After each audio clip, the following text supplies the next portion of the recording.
So I've done a couple videos now on the Fresh Roast SR540 home coffee roaster, but I really haven't done one where I show how to set it up and the basic operations. So I thought I'd do that today. So when you get your roaster, you're going to get, a user manual, pretty basic, a little measuring scoop. This is what they call the base unit. This is what they call the roasting chamber, and it is made of glass, so it will break. This is the chaff collection lid, so when you roast coffee, it blows off a lot of little papery chaff, and it collects in here. So when you're ready to put it together, what you do is you put the roasting chamber in the base unit, and you'll see there's a little indentation right under this, the handle part, that little dent out. You're going to put that in this little space here on the side, line that up, and then give it a little bit of a turn, and you'll see that this gives just a little bit of positive pressure to the roast chamber, so it's in there a little bit more firmly, but it's not locked in. You can just easily just lift it up. But if you put it in and then turn it, and again, this little indentation gives a little positive pressure and keeps that roast chamber in there. The lid itself comes in two parts, the lower and the upper, and again, the parts go together, but they're not firmly locked in place. Like if you just lift one half, it just comes apart. So you always have to handle both if you're handling it in action when it's roasting. You want to just pick the entire thing up.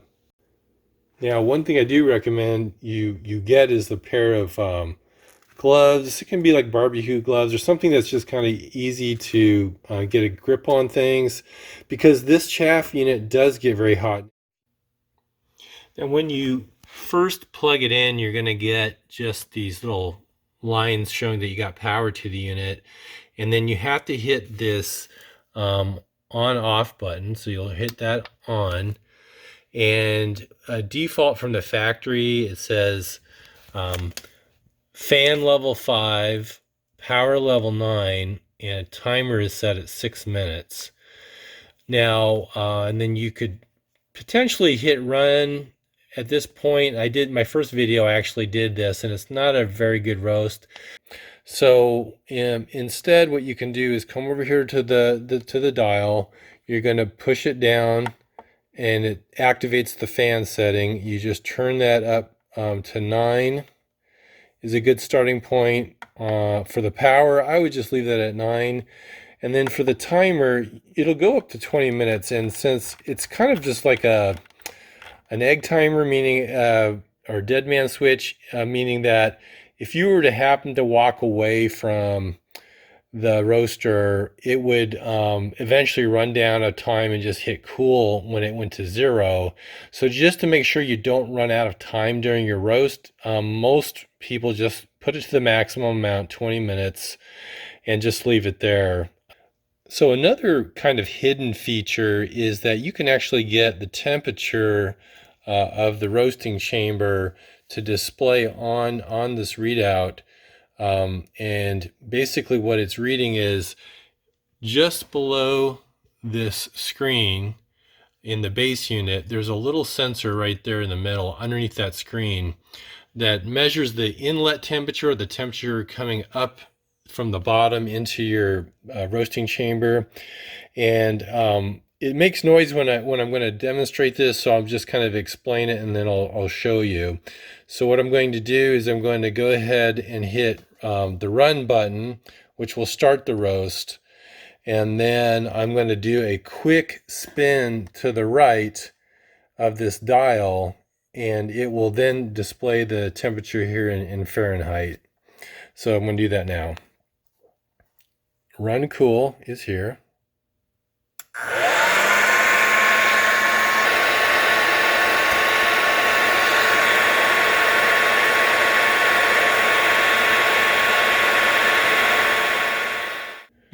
All right, so if that was demonstrating how to get the temperature on the display. Now to get back to this screen, if this were running, you would just simply push the button straight back down, and you'd get this display to come back from the temperature.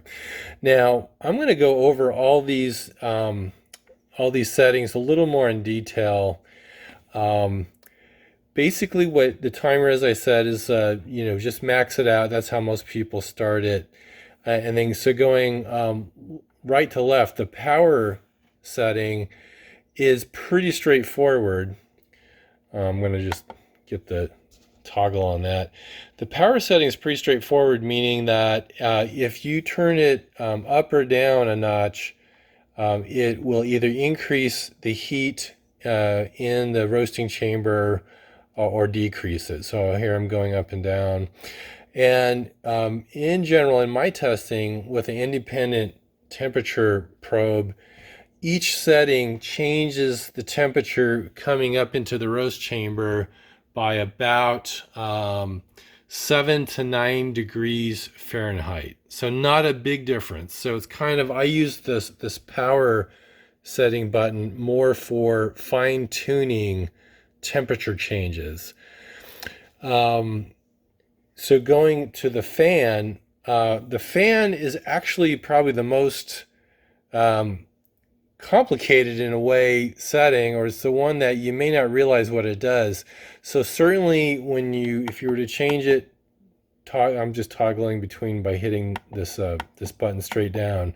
If I'm on fan and I go up or down, it changes the speed of the fan in the base unit, blowing the beans either higher loft or lower loft. So that's why you almost always start the roast on 9, because that's when the beans are heaviest. They have the most moisture in them.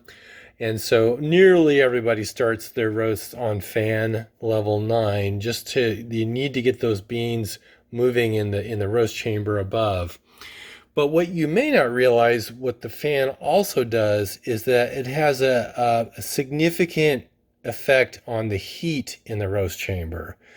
So basically, the faster you blow air, the cooler the beans are, in essence. It's moving them a lot, but it's also cooling them in a way. So if you were to reduce the fan by a notch, say from 9 to 8, it actually changes the temperature in this roast chamber by about, depending on where you are, between 15 and 18 degrees Fahrenheit. So it's almost double the amount of heat in the beans simply by lowering the fan. So again, nearly everyone starts on 9, and then they reduce as they go through the roast. And so you reduce by just turning the notch down. So after maybe a couple minutes after starting the roast, you're at fan 9, power 9. You might reduce the fan down to 8.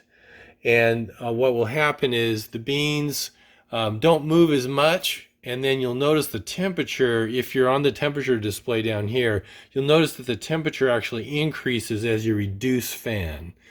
So that is the part that I think confuses people. They think that, oh, this just adjusts how much the beans are moving. And so they're sitting there adjusting up and down. They're getting it to exactly the amount of movement they want. But they're not realizing they're also messing with the temperature in there. So that's why you really need to go into these roasts with a plan. And so I have a separate video that shows how to do a light, a medium, and a dark roast using these controls. So I would refer you to that, but essentially what I do is I just start it at power 9, or excuse me, fan 9, power 9, and just reduce just this setting down, usually only 1 or 2 notches. So from like 9 to 8, or from 9 to 8 to 7. That's about as far as I ever go. And the roasts come out really great. Now, another tip is after you're done roasting, which most of my roasts are about 5 minutes, I put in about 130 grams, or about 4.5 ounces of beans. After about 5 minutes, they've lost a little bit of weight, so maybe they're down to 4 ounces, maybe like 110 grams. So when you're ready, you're going to hit the cool button. This is the start. You're going to hit the cool button, and you'll notice it has these settings. Wherever you left it when you hit cool, this is the cool button. You can just turn up the fan to 9. Don't worry about the power. It'll be off. The power will be off at this point. So just set your fan to 9. You're going to go ahead and let it cool for the 2 or 3 minutes, whatever you want to do. And then I recommend using gloves. And when you lift off the chamber, kind of do a straight up lift and a turn, just like that. And that'll help keep the chaff inside this chaff lid while it's still running. Right at that last minute, do that quick move, get a glove, lift it straight up and turn it real quick, and that'll keep as much chaff as you can in here. If you don't do that, actually when it finishes its cycle, its cooling cycle, you'll see a little clump of chaff fall right straight down into your beans as soon as the fan turns off. So that's why in that very last minute to 30 seconds, when it's still blowing up in the cooling cycle, just lift it straight up and turn it, and you'll keep most of the chaff in here. Okay, now when you're ready to clean it, I just do it over a trash can. I just open this thing up over a trash can. And just be careful about, you open this up and you dump it in here. Just be careful that you don't knock this on anything other than something like soft plastic like this trash can. Do not knock these things together to knock out the chaff, because this stuff is plastic and it will chip. In fact, here is a close-up of how this lid has kind of been chipped up. It still works fine, but what I was doing is just banging the 2 pieces of the chaff lid together to knock out the chaff, and it actually just broke off the edge. So again, you can just knock it against like a soft plastic trash can, or you can just use like an old toothbrush and just scrape off the chaff. Now, in terms of the instruction manual, most of it's kind of generic. It does have a few tips, and they are specific to the roaster. So it talks about that you can use this scoop and do 4 scoops of beans instead of weighing them. I and a lot of roasters use like a kitchen scale, so I'll just go ahead and weigh out 130 grams. So 130 grams is kind of my preferred batch size. Next thing that the manual talks about is using extension cords. Now I have this plugged in directly to the wall, but you can get away with a short extension cord, and by short I mean like 6 feet or less. Now here's a real world example of how different size extension cords affect temperatures. I've got a 100-foot cord, 25-foot, 6-foot, and a 1-foot cord. Now this graph just shows how the temperatures were affected by the different extension cords. So starting with no extension cord on the left there, without that, running at fan 9, power 9, my temperature in the roast chamber peaked at about 380 degrees Fahrenheit. With the 1-foot cord, it really didn't drop much at all, maybe a few degrees. The 6-foot cord, I would say that dropped about 5 degrees Fahrenheit. The 25-foot cord dropped about 10 degrees. And then the really big one, though, is the 100-foot cord. As you can see, it probably dropped, 40 degrees maybe. And the trend was actually still going down. Even after a couple of minutes, it was just dragging. So another tip on this is when you're not using the roaster, and you're going to carry it somewhere, I really highly recommend that you put this entire thing in a box and carry the box. And that is because it can be very tippy. It's not connected by any kind of firm locking mechanism, and it's really prone to falling over and breaking.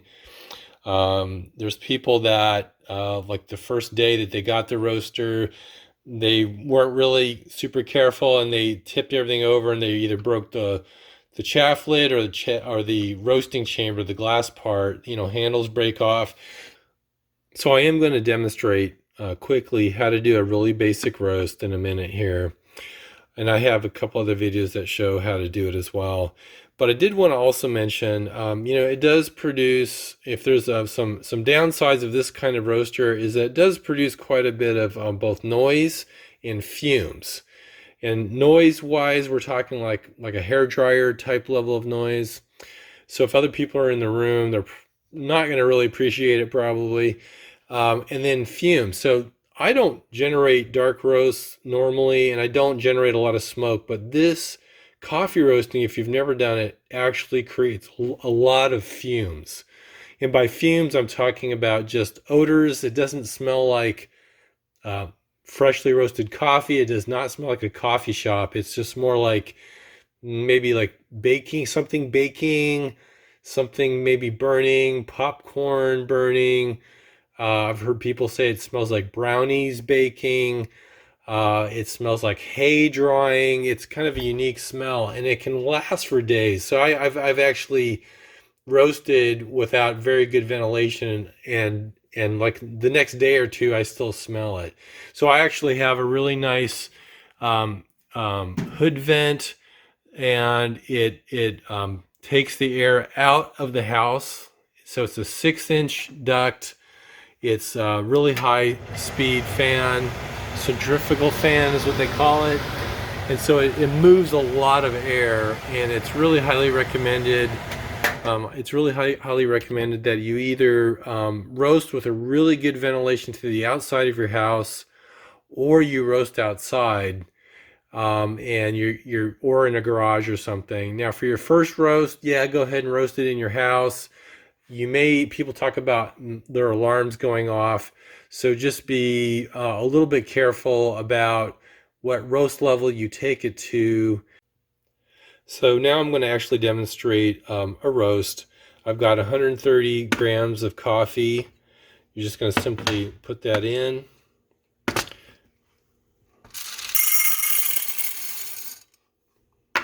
And you do not need to pre-warm or preheat this normally. I think I get pretty good flavors just using the regular starting it cold.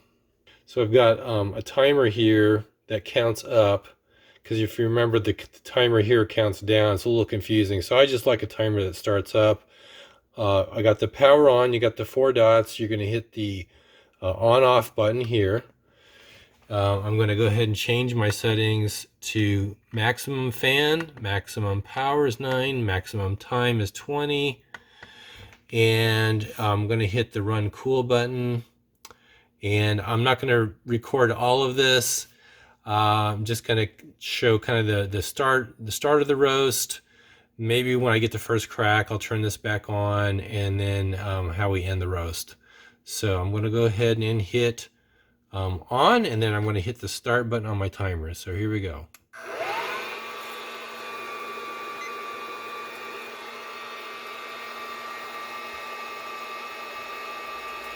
So I'm going to go ahead and fast forward through the beginning of the roast, but basically what it showed was I started with 130 grams of green coffee, fan 9, power 9. At about the 2-minute mark, I turned the display unit a knob and got 411 degrees at 2 minutes in. At about 3 minutes in, I reduced the fan to fan 8, and that was at about 419 degrees. Now, in the summer month, this past few summer months, I've had to reduce it one more time before crack, so fan 7. So just be aware that depending on the voltage being supplied to your roaster, you may have to actually go down to fan 7. So in that case, I might go to fan 8 at 2 minutes in, and then go to fan 7 at about 3 minutes in. In this case, I was at fan 8. I hit crack at about 3:55 time-wise, and then temperature was 443 on the display unit.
So after your coffee has cooled, it's a good idea to go ahead and you're going to weigh the finished result of your roast.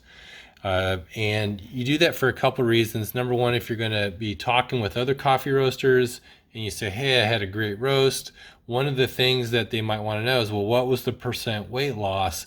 Because pretty much no matter what roasting machine they use or method, a percent weight loss is probably, and the color, and the color of the beans, along with your tasting notes, that's going to convey a lot of information to other roasters. Plus, in the future, the second reason you do this is if you want to try to repeat the results you got, this is a good way to tell if you got close to your previous roast, the weight loss. All right, so it says we're at 112.3 grams. All right, so if I do 112.3 grams, I divide it by the starting weight, so it's 112.3 divided by 130 and equals, and you get this percentage. If you go -1 equals, and so that is my finished really percentage if you move the decimal point. So it's 13.6 percent weight loss, which is all right in the kind of the city, the light roast city, maybe even city plus roast range. Okay, so how I like to store roasts from the fresh roast, the batches are not really big, so what I end up doing is just putting individual batches in a baggie. I just put the date I roasted, what coffee it is, the percent weight loss, and just because if I do multiple batches the same day, you can either put the time or like this is first roast, second roast, but the percent loss also is a good way to track minor differences between roasts and why they may taste a little bit different. Then I put the individual bags in like this is what they call a one-way valve bag. So that little thing here lets the CO2 escape, but prevents oxygen from going in. And so you can reuse these bags, and it has like a Ziploc on the top. Just put the beans in the bag, put the bag inside the foil one-way valve bag, and go ahead and store it. And the coffee is good for weeks, in my opinion, if it's a light roast. Some people say days, but if it's a light roast like this, this could last and be really nice for weeks. Now, just also realize that in a typical specialty coffee, you're going to get like a 12-ounce bag, and so that's about 340 grams. So you're going to have to roast 3 or 4 times with the fresh roast just to make one bag, a typical bag of coffee. So each roast time is going to be 5 to 7 minutes plus putting it up, taking it down, weighing, all that. So it's probably an hour to do 3 roasts, just so you know what you're getting into. And so the coffee cost per pound, you can go as low as $5 a pound. Most of the stuff I buy is $6, $7, $8 a pound. That's unroasted green coffee, so you're going to have some weight loss. So you're going to have to factor that all into your the equation here. I don't roast to save money. I roast to get the coffee beans I want in the quantities I want at the roast level I want, and I like variety. So I will roast, I got a whole stack of different beans here.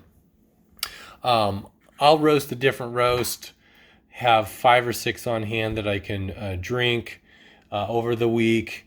And again, it's at the roast level I like. It's the beans that I like. If I were to buy 5 or 6 of these, they probably would go stale before I actually finished each of the 12-ounce bags. So I don't save money, I don't think, this way, but I do think I do enjoy the process, and I do get the variety that I'm looking for and the quality that I'm looking for and the roast level I'm looking for.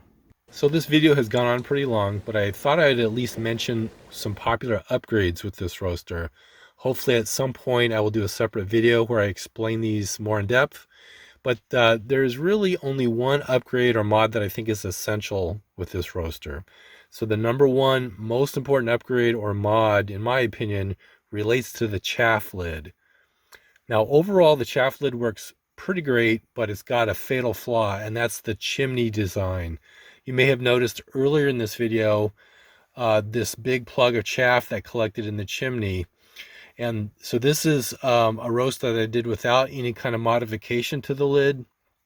Now this is really bad for airflow. Your beans will roast less evenly. The end of your roast will be less predictable.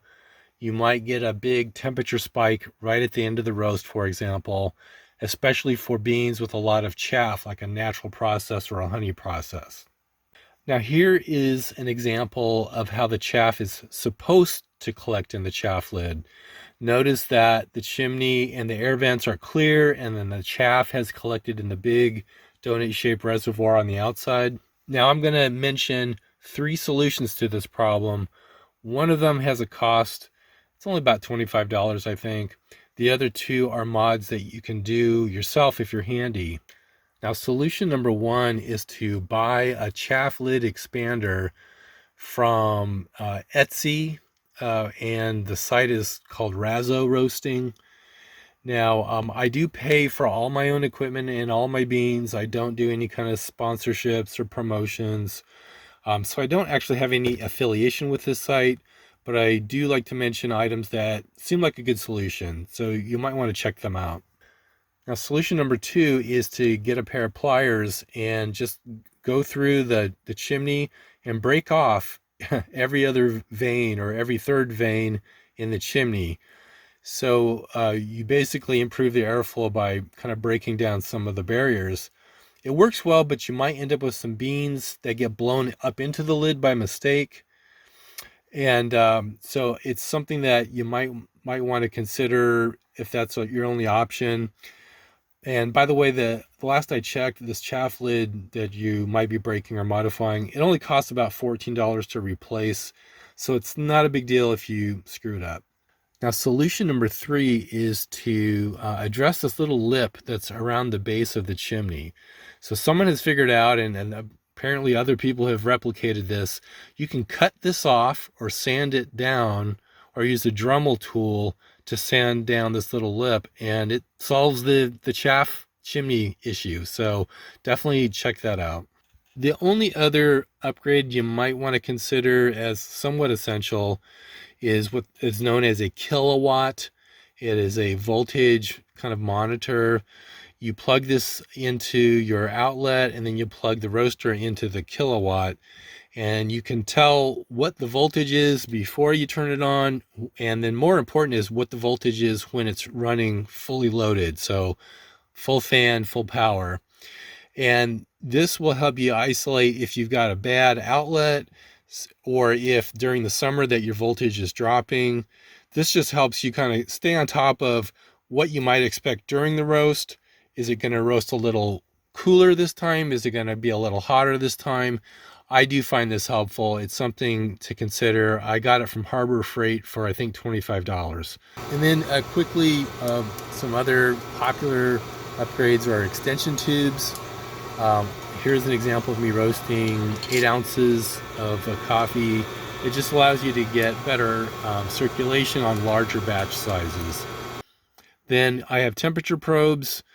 You just drill a hole through the top of the chaff lid, you insert the probe, connect the probe to a digital thermometer, and then if you really want to nerd out, you can connect the thermometer to Artisan on a laptop and use that to log your roasts. All right, so in summary, I like that this roaster is a fairly entry-level model, but it does produce really good roasts, really good tasting roasts. It's entry-level in terms of the price, even though it's $190. Believe it or not, in terms of a kind of purpose-built home roaster with control over airflow and heat. It's pretty much the cheapest model that I'm aware of out there. And it's easy to use just as is, but you can really geek out if you want and upgrade all you want if you end up getting into the hobby. So I do enjoy it, and hopefully you do too.